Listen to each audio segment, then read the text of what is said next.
Private education. Staying at home on benefit will no longer be an option. But before that choice, there's up to 4 months of advice on finding a job, from preparing for interviews to even free alarm clocks to help wake up in time for work. Alan Coughlin has just found a job as a car mechanic. I started work and then I was homeless and all, and I got the flat above, and now I'm at college and also it's all come on like in one big go. His personal advisor has been Dave Bell. Since New Deal has started, the jobs have become a lot more attractive. There's a little bit more money involved, but there's also a much wider diversity of employers who are coming onto our books. For employers, there's a £60 a week subsidy for the first 6 months. In Newcastle, George Harrison has just taken on 2 young people under the New Deal. From my point of view, it's excellent. Everybody's come to see me, and at the end of the day, I've ended up with 2 great people. The Chancellor today declared 12 trial schemes a success. Now the New Deal is going nationwide. And the New Deal means that no young person in Britain today is excluded. Every young person in our country now has a contribution to make. But some experts have concerns. If many of the New Dealers end up on community programmes or in the environmental task force, the kinds of skills and experience they gain may not benefit them in the long run. The government is calling its New Deal a national crusade for jobs. But the opposition say real jobs will only be created when the economy is in good shape. Jackie Ashley, News at 10 in South London. Nearly 500,000 acres of rainforest have been destroyed by hundreds of fires in the Indonesian province of Kalimantan on the island of Borneo. The fires have been burning for months, fanned by unusually dry conditions. Our Asia correspondent Mark Austin travelled up the Mahakam River in East Kalimantan to Kota Bangan, where the fires are at their fiercest. Tonight, the fires of Borneo are burning with a new intensity. One of the world's most precious rainforests is being ravaged. The flames now engulfing villages deep in the jungle. But these wooden houses can be rebuilt in weeks. The forest will take decades to recover.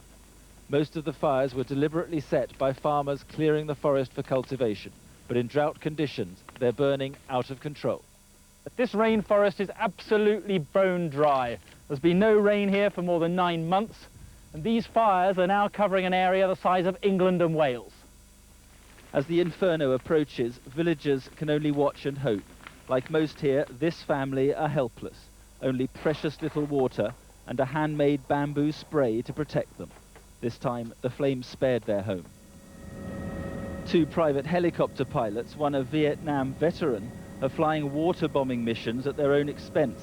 But they say they could do much more if the United Nations or regional governments funded their efforts.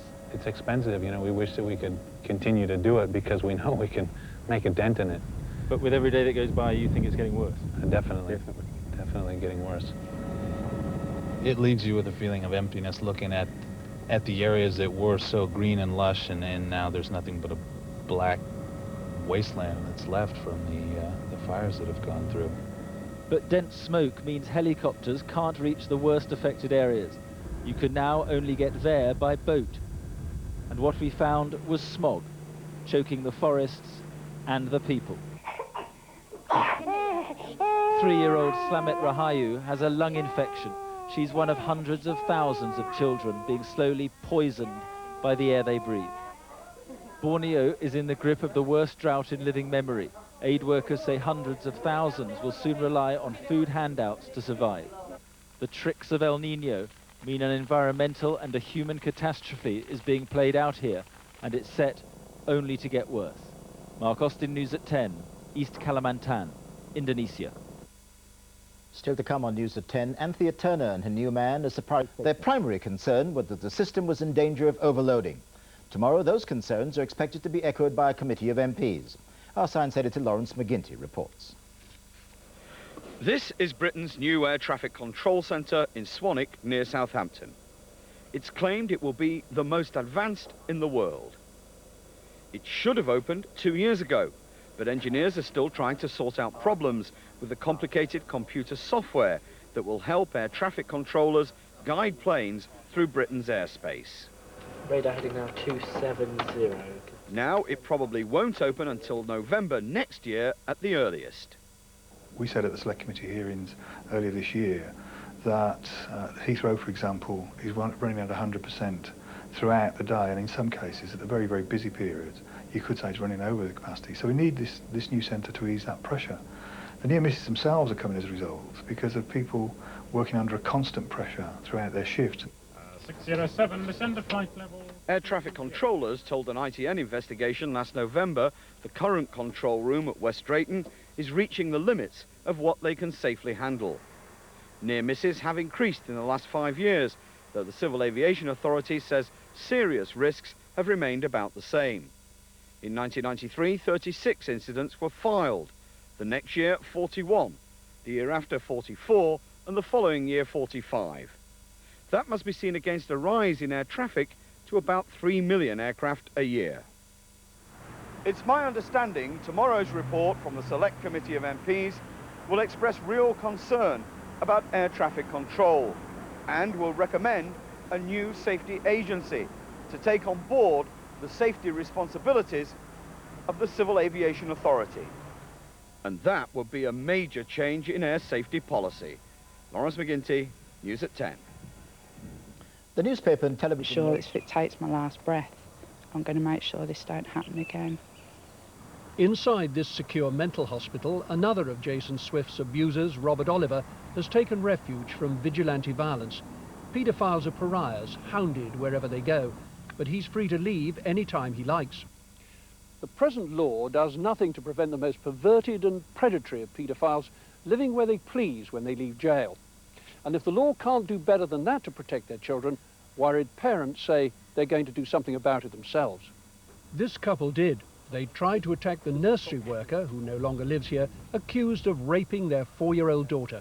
Sacked for gross misconduct, he'd been found not guilty when the child's video interview was declared inadmissible. Our law, the judge, all that, have let us down. So if that's the case, we'll take it in our own hands. If the law can't cover it that way, it's up to the parents to ensure that nothing else is going to happen to their children. And if it means that by doing that, you have to get rid of the abusers, well, so be it. What would you really be prepared to do? I would go as far as to murder. But vigilantes can miss their target. Moving into a new flat, Frank Revel was mistaken for a paedophile. Soon, stones were crashing through his windows. I think, honestly, if there'd have been the slightly loonier element involved in it, I could have been easily beaten up or maybe maimed or killed. I don't really know. It's just an extent of how bad people locally would have took it in their own hands to get their punishment over of what they thought was necessary. Collecting signatures for their petition, the Justice for Children group say the best way to prevent vigilante action is to keep dangerous paedophiles locked up. I don't feel safe. I don't feel my children are safe. I don't allow them out of my sight. They're not allowed to go out to play. And it's a great shame. They're losing a lot of their childhood. And some experts agree that there must be indefinite detention for paedophiles who won't or can't change their dangerous ways. There are a group who in prison have not participated in any programs and who you feel need to be locked up for a very long time, but they represent a very small group because we know that with a lot of sex offenders, intervention and treatment can work to reduce the risk of further offending. What's going on with your thinking? What are your thoughts? Keep away. Keep out of the area. At Channing's Wood prison in Devon, they reckon to stop 3 out of 4 paedophiles reoffending when they're released. But that's not enough for frightened families. The risk to any individual child may be small, but it can never be small enough for any family that suffered the pain a paedophile can cause. Outside Wandsworth Prison, where Sidney Cook has served his sentence, some of those who suffered have been holding a vigil for children abused and killed.